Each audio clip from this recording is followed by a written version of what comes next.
Yo yo yo, salut les turfeuses, salut les turfeurs, bienvenue pour un nouveau pronostic de Benoît Requin. Ok, place au pronostic du quintet du samedi 23 mars, direction Paris-Vincennes pour le prix du Bois de Vincennes. 3 attelés, 2850 mètres, 15 partants car le 6 est non partant, réunion 1, course 4, indice de confiance 3 sur 5.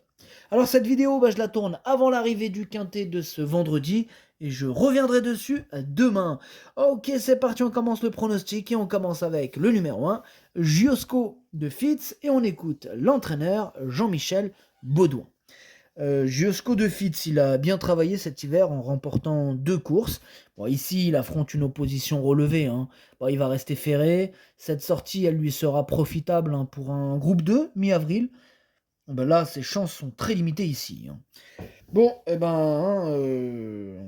avez entendu Jean-Michel Baudouin, hein, c'est plutôt clair. En tout cas, moi, ce numéro 1, je l'écarte. On passe au numéro 2, Desiderio Dessi, on écoute Marco Stefani. La dernière fois, Desiderio Dessi a fait une performance hors du commun. Malheureusement, hein, nous sommes partis très lentement et il a donc dû venir de la dernière position. Bon, le cheval, sinon, il a très bien travaillé, et ce coup-ci, nous allons essayer de ne pas perdre tant de mètres au départ. Je pense que s'il peut trotter en bon rang, il peut laisser une bonne impression dans cette épreuve. Ouais, je pense aussi qu'il peut laisser une bonne impression dans cette épreuve, ce numéro 2, hein. D'ailleurs, moi, je l'ai mis très haut, hein, je l'ai mis troisième.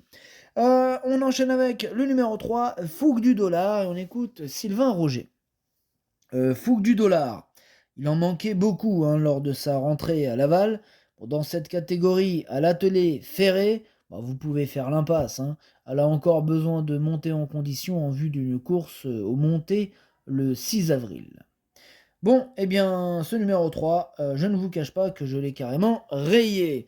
On passe au numéro 4, Epsom d'Airfray, et on écoute Jean-Michel Baudouin.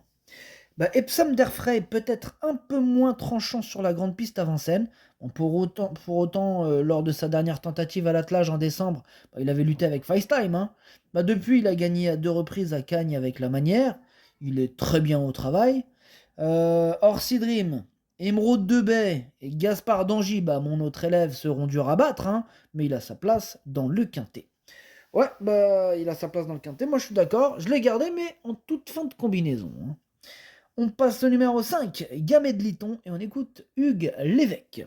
Gamet de Liton, il a une course un peu dure en début de meeting dans le prix du Languedoc. Ensuite, il a fait 2 mauvaises performances et on a préféré lever un peu le pied. Il a eu des petits soucis gastriques a priori. On a remis ça en ordre. Il n'a jamais arrêté de travailler, hein. Il a été un peu froid en dernier lieu, mais a été au poteau courageusement. Il y a de l'opposition, mais je le vois dans le quintet.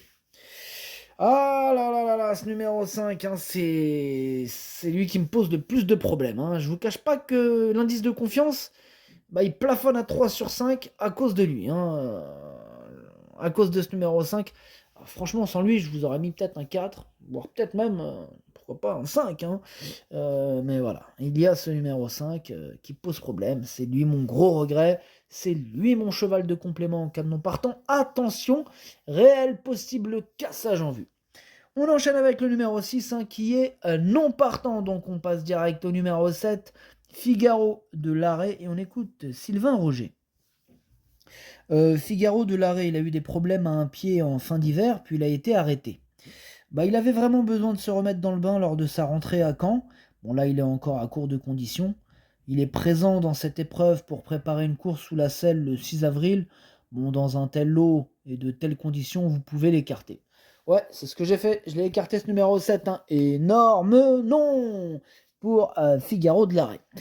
On passe au numéro 8, Happy Valley. On n'aura pas les commentaires de l'entraîneur. C'est Philippe Moulin qui est parti pêcher tout seul. Amuse-toi bien. Ce numéro 8, il me plaît bien. Je l'ai gardé, mais plus en bout de combinaison. On enchaîne avec le numéro 9. C'est Gaspard de Brion et on écoute Mathieu Abrivard. Je l'avais moins bien en deuxième partie de meeting d'hiver. Aussi, j'ai fait l'impasse. J'ai refait son programme. Gaspard de Brion, il a des échéances au printemps. Cette course, ça va me permettre de le remettre en route. Il est très bien, hein. Il faut le regarder se comporter.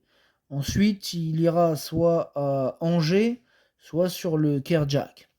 Bon, a priori, c'est pas une priorité ce numéro 9, mais je me dis qu'attention tout de même, hein. Bon, je l'ai pas retenu, hein, mais attention tout de même en cas de défaillance, hein, et avec un bon parcours, pourquoi pas en bout de combinaison. Ah ouais, s'il y a beaucoup de défaillances, c'est ce numéro 9 d'ailleurs qui est tout seul sur ma liste des possibles casseurs de tickets repérés. Donc il est tout seul, il est donc capitaine, hein, oui. Tout seul, mais capitaine quand même.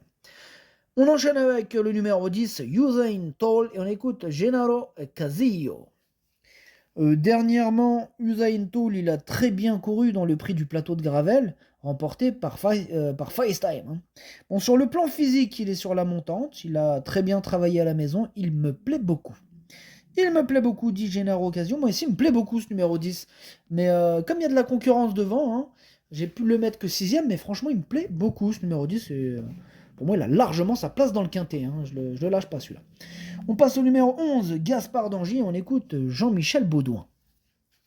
Bah, Gaspard d'Angy, il n'avait pas réalisé de véritable parcours depuis sa victoire dans la finale du Grand National du Trot. Aussi, en courant pour gagner dans le prix du plateau de Gravel, bah, il a demandé à souffler pour finir. Cette sortie lui aura fait du bien, il est très bien au travail, en courant moins offensivement, cette fois il a sa place à l'arrivée.